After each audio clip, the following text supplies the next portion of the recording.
Hello students. Generally आज का topic हमारा प्लाज्मा मेम्ब्रेन। इससे पहले हमने पार्ट 1 में बायोलॉजी में सेल्स के बारे में अच्छी तरीके से पढ़ा था, किसने क्या क्या चीज़ें दी थी सेल्स में, तो मैंने अच्छी तरीके से उसमें कवर किया था। अगर आपने नहीं देखा तो जाके उसे देखिए, समझिए। बायोलॉजी का पार्ट 1 पहला चैप्टर है, तो अच्छी तरीके से पहले जाके समझिए, देन इस वाले वीडियो में आप आइए। एक रिक्वेस्ट है, जब भी पढ़ने बैठे हैं आप तो एक कॉपी और एक पेन के ही साथ बैठें। हर एक चीज़ को आपको स्टेप बाय स्टेप लिखना है, समझना है, तभी आपको कुछ अच्छी तरीके से आएगा। एंड एक रिक्वेस्ट और है, आई बटन पर प्लेलिस्ट का लिंक दिया है मैंने। देखो, केमिस्ट्री के 4 चैप्टर खत्म हो चुके हैं, स्टार्टिंग के पहले से फर्स्ट सेकंड थर्ड फोर्थ अच्छी तरीके से खत्म हो चुके हैं। अगर आपने नहीं देखा तो उसे भी जाके देख लेना, कोई दिक्कत नहीं है। अच्छी तरीके से मैंने इंपॉर्टेंट क्वेश्चंस दिया है, अच्छे से नोट्स दिया है। ये मत समझना कि मैं कॉपी और पेन से पढ़ा रहा हूँ तो या फिर पेंसिल से पढ़ा रहा हूँ तो मैं गलत पढ़ा रहा हूँ। अपना बेस्ट दिया है। एनसीईआरटी के स्टेप बाय स्टेप हर एक को, जितने भी स्टेप बाय स्टेप जितने भी टॉपिक्स थे जो मुझे अच्छे लगे, अच्छे से मैंने लिखा है। चलो, सो let's start everybody.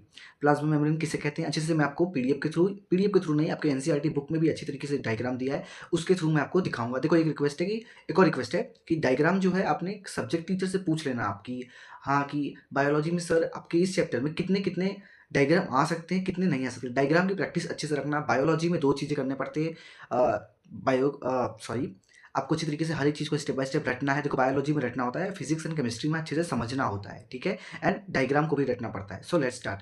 Plasma membrane, it is the outer most covering of the cell. Cell के ऊपरी हिस्से, जो भी ऊपरी हिस्सा होता है वो कवर करता है कौन? Plasma membrane. आपको मैं डायग्राम दिखा देता हूँ अच्छी तरीके से। जैसा कि आप देख सकते हैं, ये अपना सेल है, एनिमल सेल है। देखो, जैसा कि पार्ट 1 वीडियो में मैंने बताया था, 2 टाइप्स के सेल्स, मतलब अभी के लिए लिविंग ऑर्गेनिज्म में 2 टाइप्स के सेल्स थे, animal cell and plant cell. तो हमने एनिमल सेल लिया, सेल तो सेल ही होता है, एनिमल सेल लिया है। तो एनिमल सेल में जैसा कि आप देख सकते हैं, बाहरी जो भी अपना आउटर सेल है, आउटर सरफेस है, ठीक है? उसमें प्लाज्मा मेम्ब्रेन है अपना, ठीक है? प्लाज्मा मेम्ब्रेन और अच्छे से पढ़ते हैं, देखते क्या है। ये तो मैंने आपको दिखाने के लिए, समझने के लिए बताया था, ठीक है? It is called has a selective permeable membrane. इस देखो, एमसीक्यूज़ के अंदर शायद प्ला प्लाज्मा मेम्ब्रेन का दूसरा नाम क्या है, एमसीक्यूज़ में पूछ सकता है, तो इसका नाम याद रखना, selective permeable membrane. Because it prevents movement of सब मटेरियल्स। कुछ मूवमेंट्स की मटेरियल्स की वजह से ये प्रिवेंट होता है, बंद अच्छे से रहता है, ठीक है? It helps in diffusion, osmosis and diffusion. Diffusion and osmosis हम अच्छी तरीके से पढ़ते हैं क्या होता है, ठीक है? तो डिफ्यूजन देख लेते हैं, होता क्या है? Movement of a substance from high concentration to low concentration.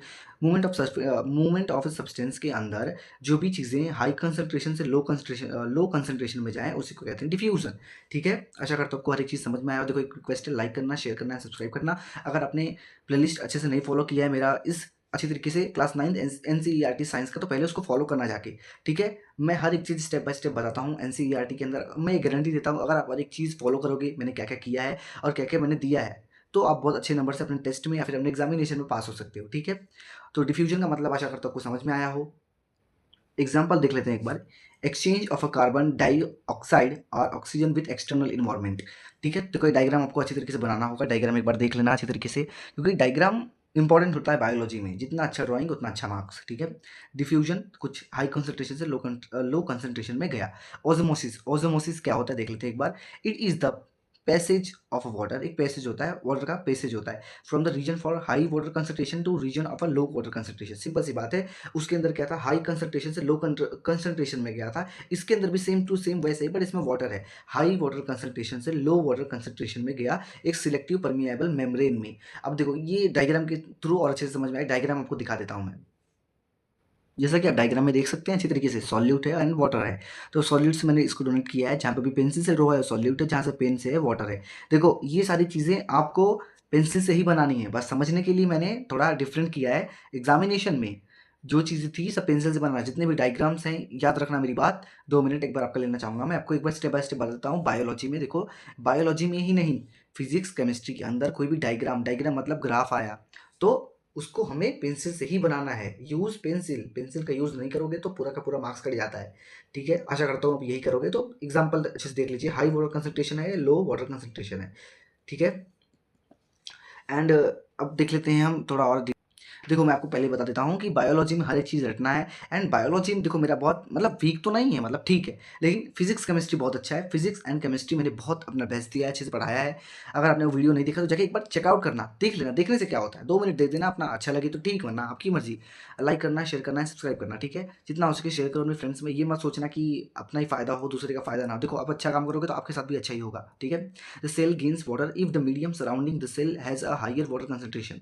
जो भी सेल गेन्स होते हैं, सेल गेन्स मतलब जो इसके अंदर वाटर था, मतलब जो मैंने दिखाया, cell gains water if the medium surrounding, अगर मीडियम सराउंडिंग हुआ तो the cell has a higher water concentration.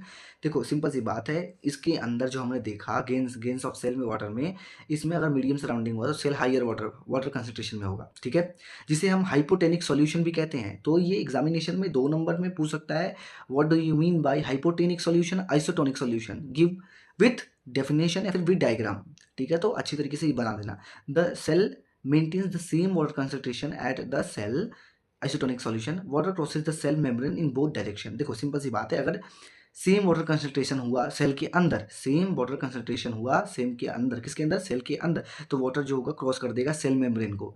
अब सेल मेम्ब्रेन मैंने आपको बताया, सेल मेम्ब्रेन क्या था जो मैंने दिखाया था आपको, तो सेल मेम्ब्रेन जो होता है वो बोथ डायरेक्शन में क्रॉस हो जाता है, क्रॉस कर देता है, ठीक है। The cell loses water if the medium has a lower water concentration, अगर सेल के अंदर, अगर सेल, देखो 3 चीज़ें पूछ सकता है, 3 नंबर वापस बोलता हूँ, हाइपरटोनिक, हाइपोटोनिक, आइसोटोनिक, ठीक है, एग्जाम्पल के साथ, ठीक है। तो ये कर लेना, आपके लिए अच्छी बेस्ट होगा। द सेल लॉसेस वाटर, अगर जो भी सेल है वो अपना लॉस कर दिया, वाटर को छोड़ दिया उसने, if the medium has a lower under concentration then the cell. देखो सिंपल सी बात है कि अगर कोई भी नॉर्मल मीडियम है, नॉर्मल मीडियम मतलब मीडियम सराउंडिंग है, तो वाटर हाई कंसंट्रेशन में जाएगा। और मीडियम जो भी मीडियम है लोअर है, जो भी मीडियम लोअर है, ठीक है। गेन और लूज, एक बार वापस, गेन वाटर मतलब वाटर ले रहा है, तो क्या होगा, हाइपोटेनिक होगा और हाई कंसंट्रेशन होगा। एंड लूज कर रहा है मतलब दे रहा है, अगर दे रहा है तो क्या होगा बच्चों, दे रहा है तो हाइपोटोनिक मतलब लो कंसंट्रेशन में है, लो वाटर कंसंट्रेशन में है। आशा करता हूँ अब समझ में आया हो। और सेल मेंटेन्स, तो सेल जो होता है सेल मेंटेन करता है water concentration at all cell, तो इसको आइसोटोनिक सॉल्यूशन कहते हैं, ठीक है। आशा करता हूँ कोई चीज़ समझ में आया हो। देखो कुछ चीज़ें मुझे पता है आपको नहीं समझ में आ रही होगी इसके अंदर, तो इसमें रट लेना, वापस बोलता हूँ इसको रट लेना, क्योंकि बायोलॉजी है ये, बायोलॉजी में कुछ नहीं खाली रटना होता है अच्छी तरीके से बस, और कुछ इसमें समझने लायक है ही नहीं। इसमें क्या समझोगे आप, सेल के बारे में समझोगे। देखो अगर आपको इंटरेस्ट है तो बहुत अच्छी बात है और अंदर से समझिए, लेकिन कोई मतलब नहीं है मतलब उतना डिटेल में जाने का। फिजिक्स केमिस्ट्री के अंदर क्या होता है कि बच्चे थोड़ा 11th 12th या फिर 10th में रहते हैं तो बहुत अच्छा रहता है।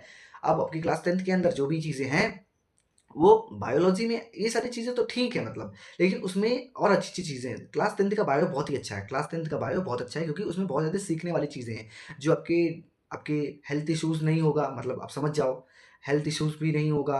एंड डाइजेशन ऑफ फूड बहुत है, मतलब जब क्लास 10th में जाओगे तब। अभी के लिए ये ठीक है। हाँ, अगर आपको क्लास 10th के लिए, अगर आप क्लास अभी 9th में हो, आप क्लास 10th में गए और आपको चाहिए वीडियो, तो कमेंट में लिखना, कोई भी डाउट हो तो कमेंट में लिखना, जरूर रिप्लाई देता हूँ मैं। हाँ, तो एक बार वापस देख लेते हैं। ओमिशन, ओमिशन मतलब क्या होता है, omission of water is called x osmosis, x osmosis. तो ये भी पूछ सकता है बच्चों कि what do you mean bye omission, omission of water, omission of water, या फिर एक्समोसिस, एक्समोसिस। तो ये भी देख लेते हैं। द सेल, मैंने सॉरी नहीं बताया, द सेल ड्रिंकिंग इज इंडोसमोसिस, जो भी सेल पीता है, ड्रिंक करता है, लेता है, इस इंडोमोसिस, इंडोसोमोसिस। देखो थोड़ा बायोलॉजी मेरा वीक है तो नेमिंग में प्रोनाउंस थोड़ा गलत हो सकता है, क्षमा करना। स्पेलिंग सब कुछ सही है, बस थोड़ा प्रोनाउंसिएशन में मेरा थोड़ा दिक्कत होता है, तो किसके अंदर, बायोलॉजी के अंदर, ठीक है। तो देख लेना उसे। देखो प्लाज्मा मेम्ब्रेन इसे ही करते हैं, थोड़ा अच्छी तरीके से राउंडर का यूज़ कर लेना, ठीक है। तो वो ये देखो विजल है एंड एक्स्ट्रा सेलुलर फ्लूइड है यहाँ पे, एंड प्लाज्मा मेम्ब्रेन है, ठीक है। इसको इंडोसाइटोसोसिस कहते हैं, एक्सोसाइटोसिस कहते हैं, ठीक है। तो सेल कितने खतरनाक खतरनाक उसके अंदर नाम आते हैं, बोलने में बहुत दिक्कत होती है यार, अब क्या बताऊँ, ठीक है। बस बहुत लोगों ने बोला कि भैया आप केमिस्ट्री अच्छे पढ़ाया आपने, तो भैया बायो पढ़ाना, तो बायो तो ठीक है, मतलब नोट्स तो अच्छे हैं, लेकिन बड़ा दिक्कत हो रहा है, लेकिन ठीक है कोई बात नहीं। द सेल इनगल्फ्स सॉरी, हाँ कुछ गलती हो गया हो तो गलत ही, ठीक है, प्रोनाउंस में थोड़ा दिक्कत हो रहा है, क्षमा करना। Engulfs food is called endocytosis, endocytosis, endocytosis, and ejects solid is called exo exocytosis. अब इसका मतलब मेरे को भी नहीं पता, इसे रख लेना, ठीक है। हाँ, कोई भी डाउट हो तो एक बार कमेंट सेक्शन में जरूर पूछना। बायोलॉजी अच्छे से नहीं पढ़ा पाऊंगा, देखो नोट्स अच्छे से प्रोवाइड किया है। देखो मैं ये चाहता हूँ कि मैं आपको एक्सप्लेन करता रहूँ हर एक चीज़ को। केमिस्ट्री फिजिक्स बहुत अच्छे से पढ़ाया है, अपना बेस्ट दिया है, जाके उसे देख लेना। हाँ, बायोलॉजी में देखो मैं जानबूझ के पीडीएफ डिस्क्रिप्शन में नहीं देता हूँ, क्योंकि बहुत सारे बच्चे होते हैं जो पीडीएफ डाउनलोड कर देते हैं, वो पढ़ते ही नहीं है। लेकिन इससे क्या होगा कि आप स्टेप बाय स्टेप मेरे साथ चलोगे, नोटबुक बना लिखोगे, इससे भी कंसंट्रेशन बढ़ेगा, तो इसलिए आपके लिए फ़ायदा होगा, ठीक है। आशा करता हूँ हर एक चीज़ समझ में आया हो स्टेप बाय स्टेप। क्षमा करना कि 1-2 दिन बाद सॉरी 1-2 दिन लग गए नेक्स्ट वीडियो आने में बायो का, लेकिन कोई दिक्कत नहीं है। जितना हो सके लाइक करना, शेयर करना एंड सब्सक्राइब करना। धन्यवाद आप सभी का कि आपने देखा। थोड़े बहुत दिक्कत हुई है, बायोलॉजी में थोड़ा देखना पड़ेगा आपको कि दिक्कत हो सकता है, क्योंकि मेरा मतलब प्रोनाउंस में बहुत ज़्यादा दिक्कत होती है। स्पेलिंग्स बहुत सही हैं, स्पेलिंग्स में कोई दिक्कत नहीं है, थोड़ा प्रोनाउंस में दिक्कत है, तो आशा करता हूँ उसमें मैं गलती ना करूँ, लेकिन हो भी जाए तो क्षमा करना, ठीक है? ठीक है स्टूडेंट्स, कोई भी दिक्कत हो तो अगेन बोल रहा हूँ कमेंट सेक्शन में ज़रूर पूछना। Thank you so much. Like करना है, शेयर करना है, सब्सक्राइब करना है। धन्यवाद आप सभी का।